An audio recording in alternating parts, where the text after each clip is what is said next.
Sveiki kanalo žiūrovai, sveiki bičiuliai, su jumis kulinarinis kanalas Vyriška virtuvė. Kai žiema nenori užleisti vietos pavasariui, gaminsime sriubą, kuri yra tikras vitamino C šaltinis, tai lenkiškas kapušniak. Tai raugintų kopūstų sriuba su rūkytais šonkauliukais ir rūkyta šoninė. Ir kuo jinai skiriasi nuo lietuviškos kopūstienės ar kaiminių šalių kopūstienių, pamatysite šiame video. Šiam patiekalui reikės rūkytų šonkauliukų, man juos parūpino mūsų kanalo bičiulis Vidas Blekaitis, rūkyta šoninė, rauginti kopūstai naminiai, džiovinti grybai, patartina juos užmerkti valandai, morkos, svogūnai, bulvės, saliero šaknis, petražolės šaknis, mūsų draugų saujeliais Gruzijos pipirai, lauro lapelis, mairūnas, kmynai, jeigu reikės dėsim druskos, be abejo vanduo, ir papuošime petražolėmis ir krapais. Pradžioje susipjaustykim daržoves.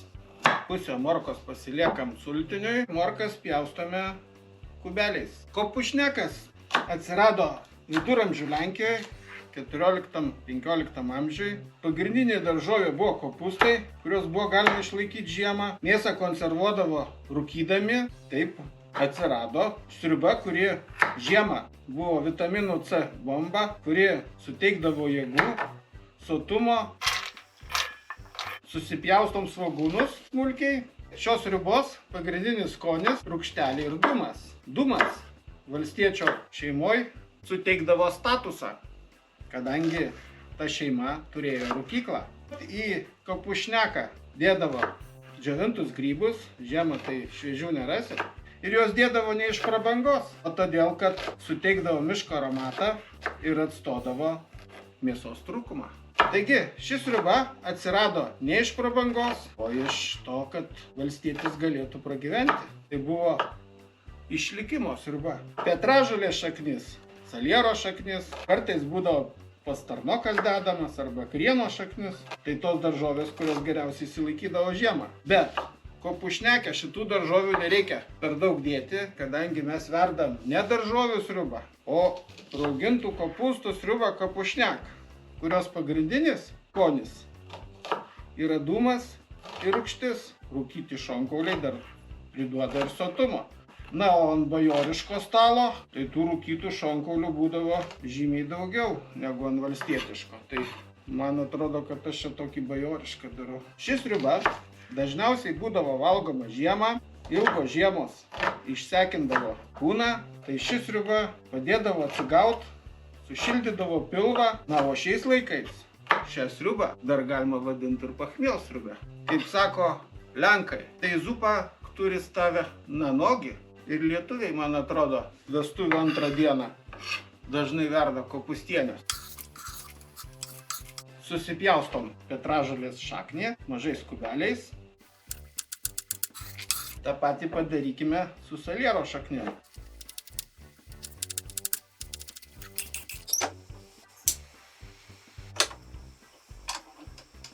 Pradžioje apkepinam šoninę, kad pasilydytų šiek tiek riebalo, ant kurio apkepsime daržovės. Šoninę geriau apkepinti ant žemiau negu vidutinės ugnies, kad jinai per greit nesudegtų ir kad išskirtų riebaliuko. Šoninė išsilydė, sudedam prie rūkytos mėsos, šonkauliukų.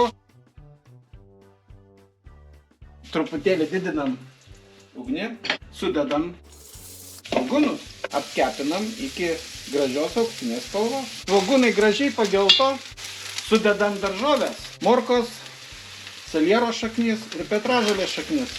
Kepinam 5 minutės ant vidutinės ugnies. Daržovės apkepė, visiškai mažinam ugnį ir išimam. Pilame vandenį.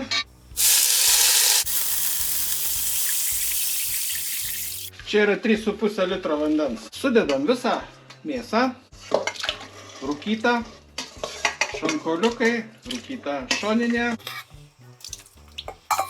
Įdedam vieną svogūną ir morką. Didinam ugnį ir duodam užvirti sriubai. Įpilam grybų sunką. O dabar uždengiame ir laukiame, kol užvirs. Nu va, tuoj pradės virti. Nugraibom putas. Čia toks patogus yra setelis. Putom rinkti. Uzbekas LT. Internetiniai parduotuviai galima tokį įsigyti. Labai nebrangiai kainuoja. Uždengiame. Mažiname ugnį iki minimum ir verdame 30 minučių. Na, o kol verda sultinys, galim pasismulkyti džiovintus grybus. Čia visokių yra. Ir raudonviršių, ir paberžių. Vienu žodžiu, ubago rinkinys. Greitai ir tokių grybų neliks, kai šitaip miškus kerta. Šiek tiek pasismulkinam ir grybai laukia savo eilės. Praėjo pusvalandis, pažiūrėkime, kaip čia viskas verda. O verda tai tikrai labai gražiai. Išimam svogūną, morkas,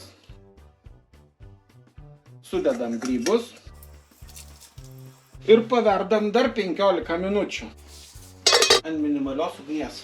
Praėjo 15 minučių, kai sudėjom grybus, atrodo tai čia labai gražiai.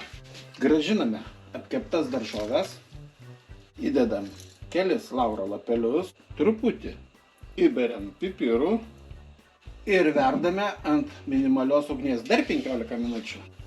Praėjo 15 minučių, metas sudėti šios sriubos charakterį, tai rauginti kopūstai. Verdam dar 25 minutės, kol suminkštės kopūstai. Viskas ant minimalios ugnies. O kol verda kopūstai, galime kubeliais susipjaustyti bulves. Viduramžiais vietoj bulvių dėdavo ropę. Praėjo 25 minutės, pažiūrėkit kaip gražiai verda. Sriuba eina į pabaigą. Liko dabar tik sureguliuoti skonius. Druskos tikrai trūksta. Dedame bulves. Sriuba bus baigta, kai bus išvirtos bulvės. Senoviai kmynų ir mairūno nedėdavo. Ir bobutė su dėduku linksmai savo pirdaudavo užvalgę tokio kapušneko. Bet jeigu jūs norite išvengti šitos perdonijos, tai reikia būtinai įdėti arbatinį šaukštelį kmynų ir 2 arbatinius šaukštelius mairūno. Ir dabar mūsų pilvukas džiaugsis ir mes išvengsime tokiu būdu pirdonijos. Paliekam virti tol, kol išvirs bulvės. Praėjo 20 minučių. Paragavau. Bulvės geros. Tai mes nuimam.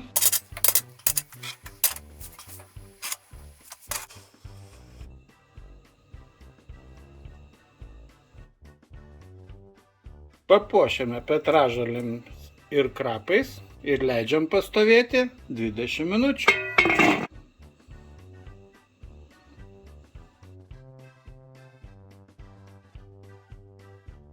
Pagaminome lenkišką kapušniak, raugintų kopūstų sriubą su rūkytais šonkauliukais ir rūkyta šoninė, miško aromatų ir dūmo skonių. Tai ne šiaip kopūstienė, tai sriuba su istorija. Lenkų išgyvenimo sriuba. Ragaujame. Lenkiškas kapušniak yra valgomas su duona. Mano variantas yra gamintas ant maždaug 12 žmonių, o mes valgysim tik tai 4, bet Lenkas jums pasakytų, kapušniakas kitą dieną yra dar skanesnis. O čia tai sriuba.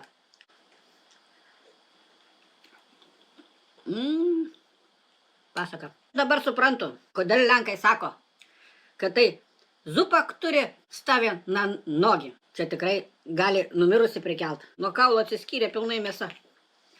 Čia ne sriuba, čia pasaka. O čia tai pachmiel sriuba, aš jums pasakysiu. Aš manau, kad mano amžinatilsį uošvis, kuris buvo Lenkų kilmės, mane šiandien pagirtų už šitą kapušneką. Negaliu sustot. Vienu žodžiu, kapušnekas. Taigi, jeigu jums patiko šios sriubos istorija, dėkite laikus.